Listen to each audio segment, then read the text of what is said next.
I'm reading from The Seven Doors by Agnes Ravatn.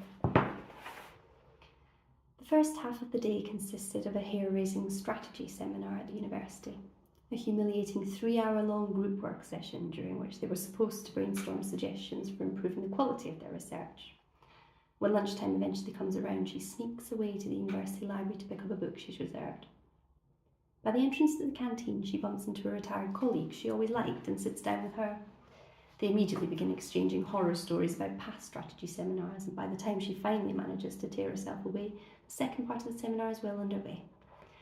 She decides to skip the remainder, settles on soup of the day for lunch, and finds a table tucked away from other diners where she can leaf through a newspaper in peace. She skim reads the editorial and comments on page 3, browsing the news section disinterestedly. When she reaches page 8, she goes cold. She recognises her immediately. It's the tenant from Birkeveien.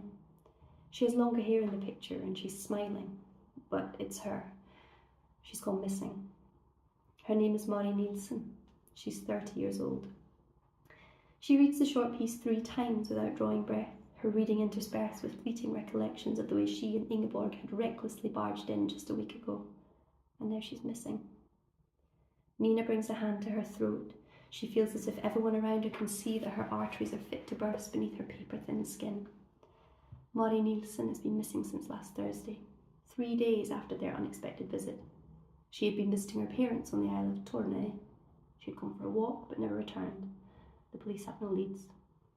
She's from Tornay, Nina thinks to herself. That must be why she seems so familiar. Perhaps they'd seen her when they'd been in Oldavik. Maybe she worked at the supermarket on summer holidays or at weekends. One theory is that she returned to Bergen, she reads, but there have been no sightings of her on buses or ferries. The police have issued a public appeal for information.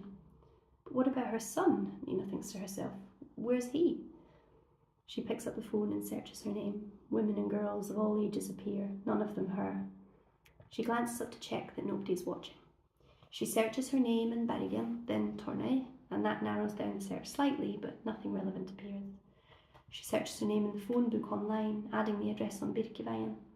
No Mari Nielsen. She's not registered at the address. A growing sense of unease grips her, or worse, perhaps, guilt. She should really contact the police and tell them about what exactly? About the 2 unpleasant intruders who had called at the women's door 3 days before she was last seen? She leaves the library. Her vision seems blurred. She cuts across the square diagonally as she calls Mads. He doesn't pick up, and shortly afterwards she receives a text. In a meeting. Anything urgent? She enters the Faculty of Humanities building and goes up to her office, where she sits at her computer and continues her search. She turns up a long list of hits, but none of the Mari Nielsens she finds are the right one, not even on social media. Not one Facebook profile is a match. As she prepares to type her name into the university email system, she feels her pulse begin to race. The idea that she and Ingeborg might have shown their true colours in the company of a junior colleague or a former student makes her stomach churn. She's relieved when one search comes to nothing. Mari Nielsen's entire existence feels almost like a dream, though Nina knows all too well that she met her very recently.